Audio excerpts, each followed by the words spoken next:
In this chapter, we'll be talking about sequences and series. Mainly, I wanted to focus on the notation, the primary important types of sequences and series that you'll be using in calculus or wherever else, and kind of looking at some of the paradoxes, some of the interesting things that can occur when you start to look at series, which is basically just when you add up the terms in a sequence. But let's start off with an example and talk a little bit about the notation. So a sequence is simply defined to be an infinite list of numbers where each of the terms of the sequence are listed by an integer indices. Like for example, for the first sequence on the packet listed is 3, 5, 7, 9, 11, 13, ...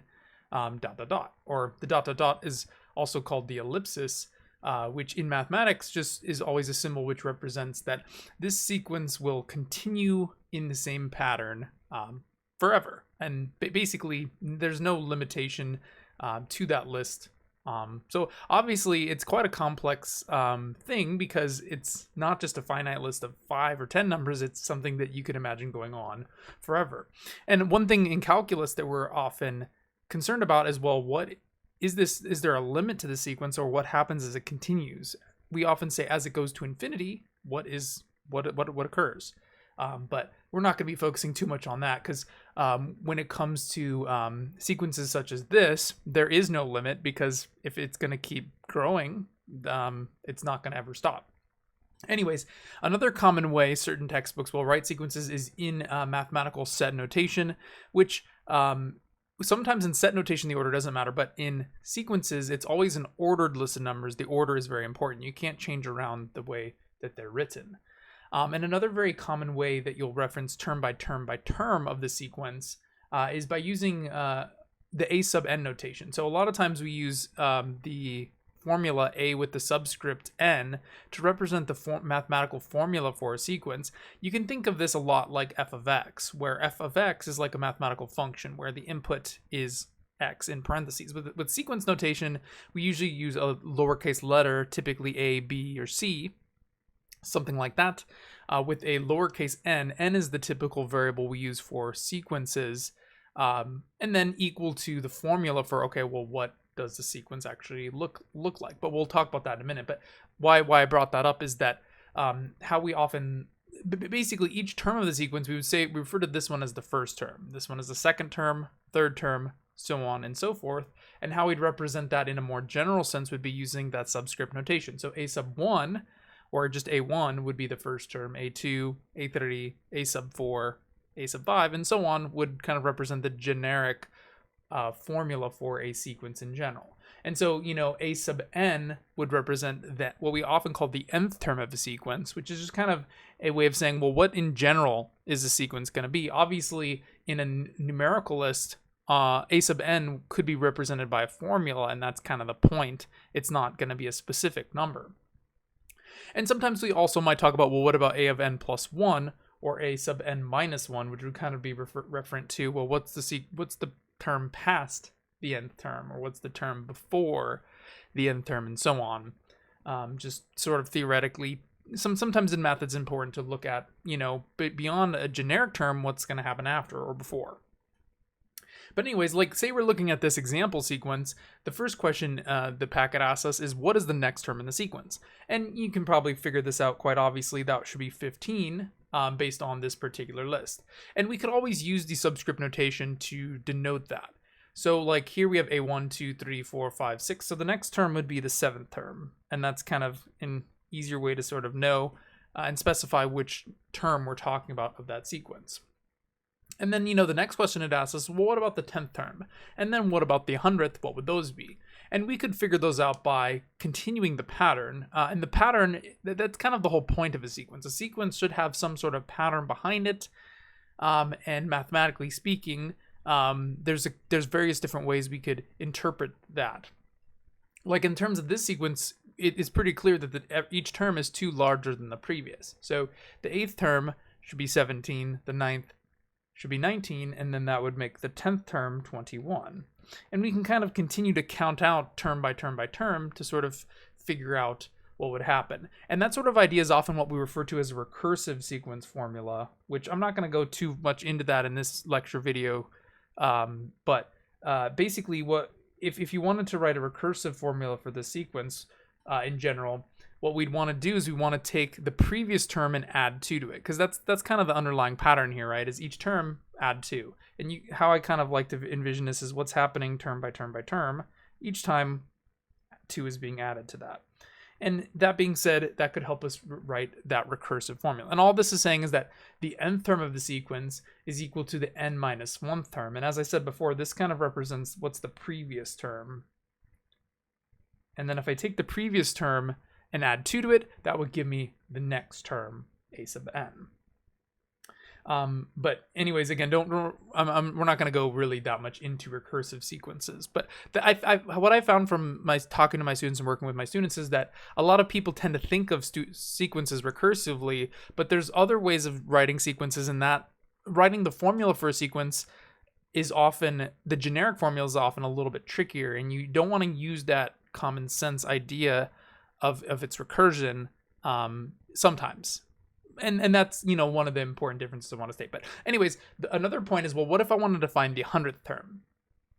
Well, what I could, obviously I would need to add 2 a lot more times to get to the 100th term. And you could probably figure this out by saying, okay, well, if the 10th term is 21, if I were to add another 10 terms, that would be plus 20 more. And since I need to add 90 terms, that should be plus 20 times 9, which should be plus 180. So the 100th term should be 200, what did I say, plus 180, 201, assuming that I thought about that correctly in my head.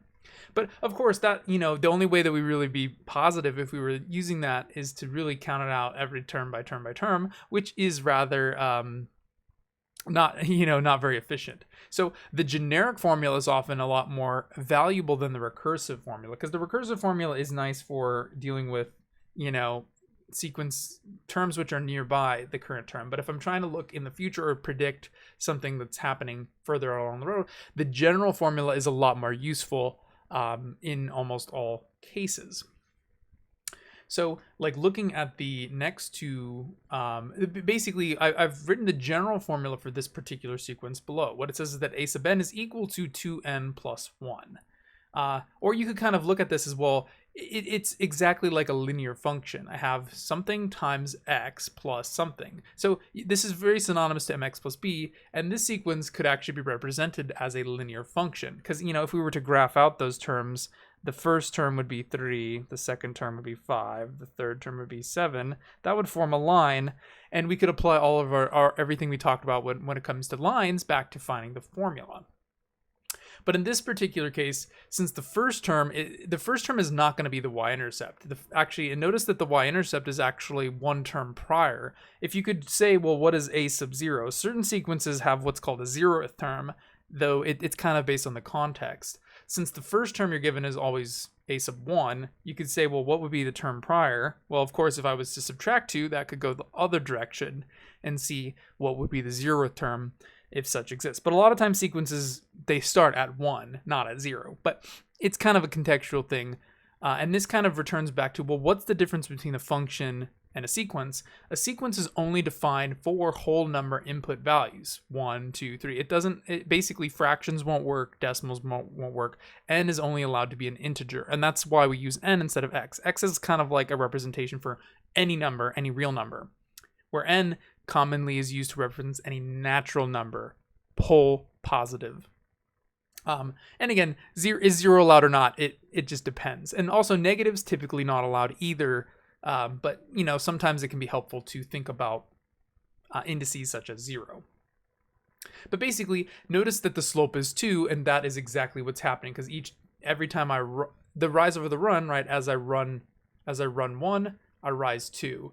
So rise 2, run 1 would give me back my slope. And that's kind of the reason why this formula makes sense for such a sequence. But another term, these sorts of sequences are often called arithmetic sequences, which we'll talk a little bit more about specific types of sequences in the next couple videos.